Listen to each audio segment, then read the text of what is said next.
Good afternoon, ladies and gentlemen. This is Oi2 Esbie bringing you an interview with RedGoat. Let me ask you a couple questions first about your raps. Alright.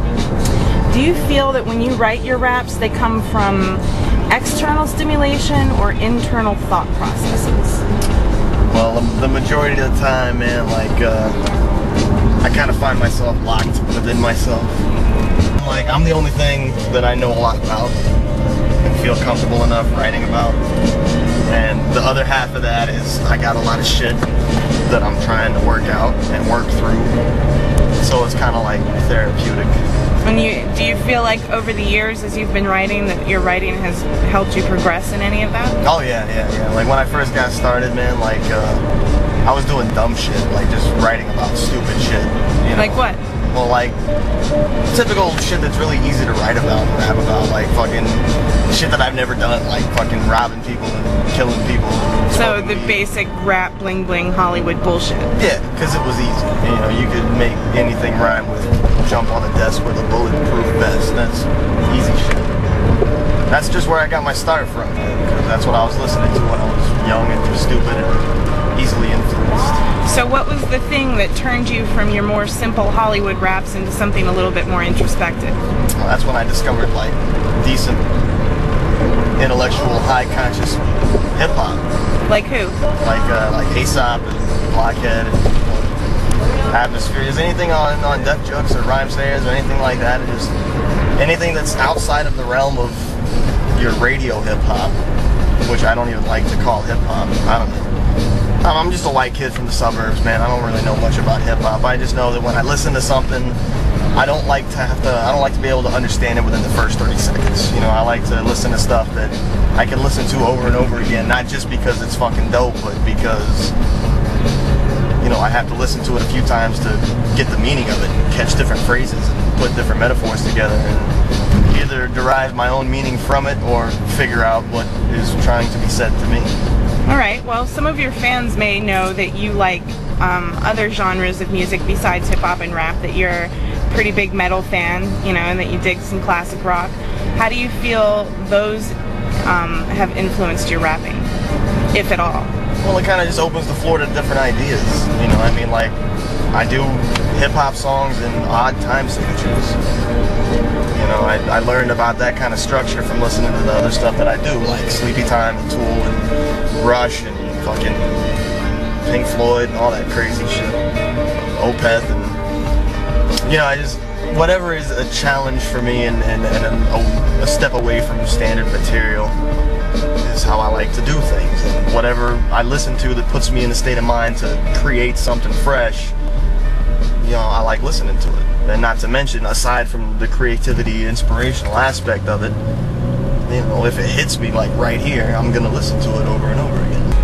How do you feel about your personal timeline and your development through your music? Where you got your start, and then how you grew from there into what you are now? Pretty sluggish, man. I'm not expanding as much as I'd like to, and I think that's for the main reason behind that, I guess, is because I'll start something, I'll have this idea, and I'll kind of just grab it and run with it, and then I'll run out of gas, and instead of going to the gas station to fill it up, I'll just switch cars. I guess that brings me to the next part of this interview, where we talk a little bit about your producing, and this is something that's a little bit new to you, but it seems like a niche in the music world that you can get a handle on. How would you compare yourself or contrast yourself to other rappers who went on to produce? I don't know if I'm at a level where I can compare myself to anybody just yet, for the simple fact that, I'm still learning.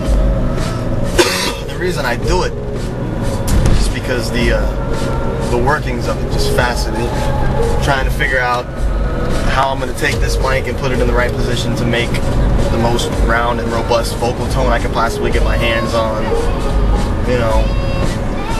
How I can work different, mixes of vocals and stuff, and different vocal harmonies, and the panning of it, and the arranging of it, and just trying to get it to sound as big as I possibly can, because I don't really trust anybody with my stuff. So you originally got into producing because you wanted to ensure that your own work was preserved in the way that you wanted it to sound. Well, that's the egotistical side of it, yes. You know, I don't, it's not so much that I have a specific sound that I'm going for. It's just, if I could equate the way that I create music and raps to the way that it gets recorded, then that would be awesome. Because I don't really sit down and have a final product in mind and then try to shoot for that. You know, my type of way of doing it is I'll sit down with a budding idea in my head and kind of just run with it. Tell me a little bit about the formal, informal, slipshod, slapstick sort of education that you've had in producing. I knew this guy, you guys probably know him if you know me. Goes by the name of Beatmaster Trash. And he really got started into it before a lot of us did. He was making the beats and stuff when we were brand new and just getting into this stuff.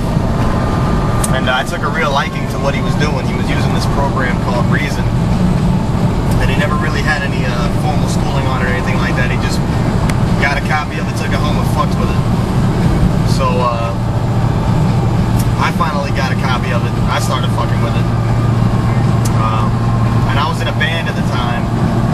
So I got my hands on a copy of this recording program called Audition, which is kind of like a basic type of Pro Tools and shit like that. And I was helping record the album that we were making. And it started out like I was just watching this dude do it. And then about halfway through, he was like, okay, you know what to do, you take over. So that's how I got my hands like greasy with that. So you know, you just fuck with it and you learn as you go. You find cool new tricks to use the next time you're doing another project. Alright, so for example, this week, let's talk about how your education is ongoing. You know, how do you go from day to day and still learn new things and be able to apply new tricks? I mean, where do you get your information, man? Who do you know? Man, I don't really know anybody. Like, there's other people that I'm working with, like you, boy. You learn shit on your own, and I kind of take what you do and steal it, take it home, and kind of modify it to my own personal type of thing. And you know, other people that I hang out with that do the same shit, I see what they do, and if I'm not already doing it, I'll go home and try it. And if it works, it works. If it doesn't, it doesn't. I waste a lot of my money on Amazon.com buying books on recording and just so to try to get a better understanding of how compressors and limiters and EQs and all that type of crazy shit works. And take it home and fuck with it. What kind of plans do you have to produce for other artists? Well, eventually, once I, you know, have a little bit more confidence in what I'm doing, I'm gonna start putting it out there that, you know, anybody who's doing solo stuff, like any rappers out there or whatever, anybody that's taking an acoustic guitar and writing little ditties and wants to sing and, you know, that'll help me get an idea for working with music outside of my own realm, and maybe be able to teach myself some new tricks that I haven't learned yet because it's not part of what I'm doing. So eventually, I'd say within the next month or so, I'm gonna have people come over to my place, and you know, I'm not guaranteeing you're gonna get anything off the hook. The only thing I will guarantee is that you can get something you'll be able to use. You know, it's not gonna sound like shit. I mean, it's not going to be pristine, but it'll be usable. So, to whoever's watching this, if they want to hear what you can do and they like what they heard on your page and they're interested in getting something down on CD, how can they get a hold of you? Well, there's myspace.com/thatguyfromdummo. It's written right here at the bottom of the screen. There's myspace.com/theGoatPod. Yeah, that's pretty much it. I mean, you might find little clips here and there on YouTube. You search RedGoat and shit like that. And I'll be like, you know, putting out different adverts and flyers and shit. So you'll see it. You'll come across it. Alright, so as far as the whole independent hip-hop music community goes, what is it that you're trying to do? What's your point? I just want to make stuff, you know. I mean, I like being able to create. I like being able to put my personality into words and beats. So if I could get a pat on the back out of it, that's cool too. You know. But mostly it's networking and meeting people that are doing kind of the same stuff.